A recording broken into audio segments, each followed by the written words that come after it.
Perkenalkan, nama saya Nafatalele. Di sini saya akan menjelaskan tentang ginjal dari anatomi dan fisiologi manusia.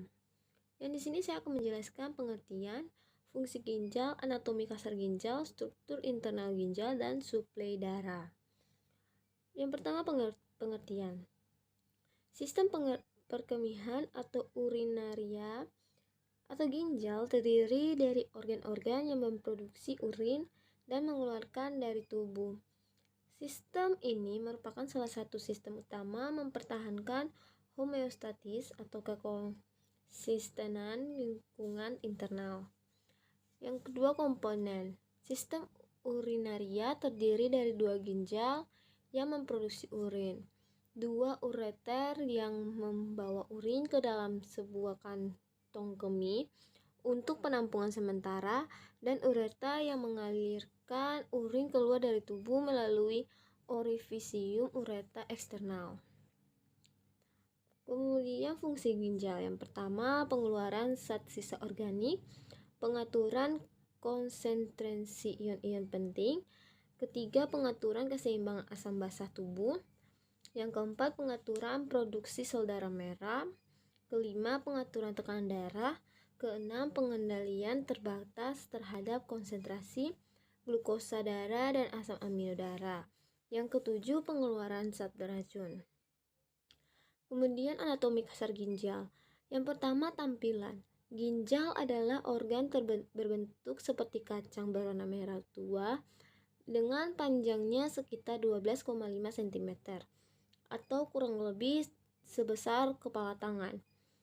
Setiap ginjal memiliki berat antara 125 sampai 175 gram pada laki-laki dan 115 sampai 155 gram pada perempuan.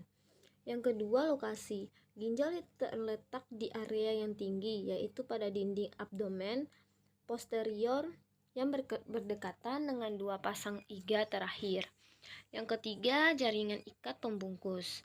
Setiap ginjal diselimuti 3 lapisan jaringan ikat, yaitu fascia renal, lemak perirenal, dan kapsul fibrosa. Kemudian struktur internal ginjal. Yang pertama, hilus atau hilum adalah tingkat kecengkungan tepi medial ginjal. Yang kedua, sinus ginjal adalah rongga berselemak yang membuka pada hilus. Kemudian sinus ini berbentuk perlekatan untuk jalan masuk dan keluarnya ureter, vena dan arteri renalis, saraf dan juga limfatik. Yang ketiga, pelvis ginjal adalah peluasan ujung proksimal ureter. Yang keempat, parenkim ginjal adalah jaringan ginjal yang menyelubungi struktur sinus ginjal. Yang kelima, ginjal terbagi-bagi menjadi lobus ginjal. Setiap lobus terdiri dari satu piramida ginjal, kolumna yang saling berdekatan, dan juga jaringan korteks yang melapisinya. Satu ginjal mengandung lebih dari 1 juta nefron yang merupakan unit pembentukan urin. Yang kedua, glomerus adalah gulungan kapiler yang dikelilingi kapsul epitel berdinding ganda disebut kapsul Bowman. Yang ketiga, tubulus contortus proximal. Panjangnya mencapai 15 mm dan sangat berliku. Yang keempat, ansa Handler. Tubulus contortus proximal mengarahkan ke tungkai descendant ansa Handler yang masuk ke dalam medula, membentuk lengkungan jepit yang tajam atau lengkungan, dan membalik ke atas membentuk tungkai ascendant ansa Handler. Yang kelima, tubulus contortus distal juga sangat berliku, panjangnya sekitar 5 dan membentuk segmen terakhir nefron. Yang keenam, tubulus dan ductus pengumpul. Karena setiap tubulus pengumpul berdescendant di korteks, maka tubulus tersebut akan mengalir ke sejumlah tubulus contortus distal. Kemudian suplai darah. Yang pertama, arteri renalis adalah percabangan aorta abdomen yang mensuplai masing-masing ginjal dan masuk ke hilus melalui cabang anterior dan posterior.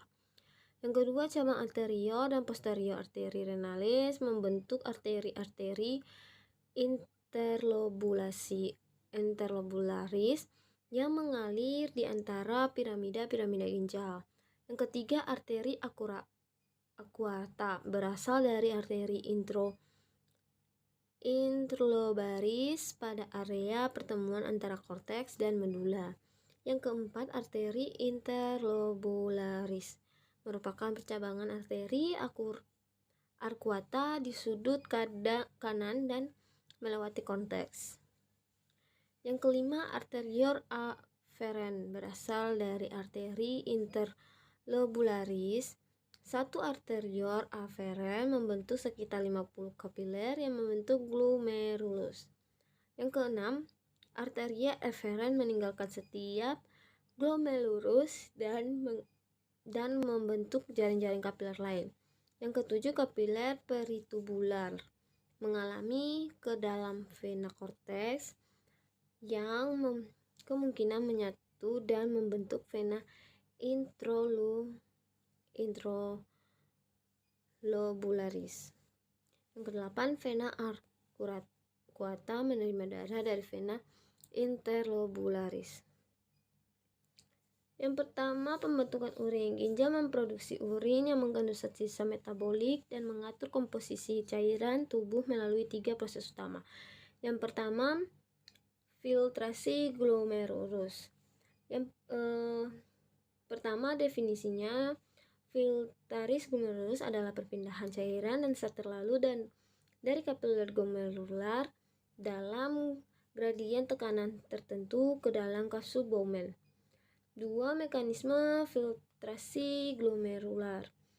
Ketiga, laju filtrasi glomerular. Glomerular filtration rate adalah jumlah filtrat yang terbentuk per menit pada semua nefron dari kedua ginjal. Yang keempat, faktor yang mempengaruhi GFR. Yang kelima, komposisi filtrat glomerular.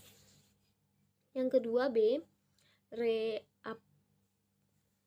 reabsorpsi tubulus.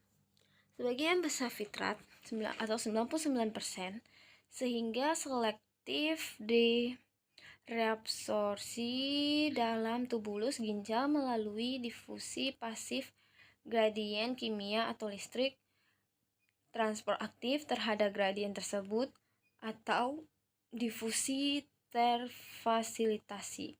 Yang pertama, reabsorpsi ion natrium, ion klor dan ion negatif lain, glukosa, fruktosa dan asam amino, air, urea, ion organik lain seperti kalium, kalsium, fosfat dan sulfat, serta sejumlah ion organik adalah melalui transport aktif. Yang ketiga, mekanisme sekresi tubular adalah proses aktif yang memindahkan zat keluar dari darah dan kapiler peritubular melalui sel-sel tubular menuju cairan tubular untuk dikeluarkan dalam urin.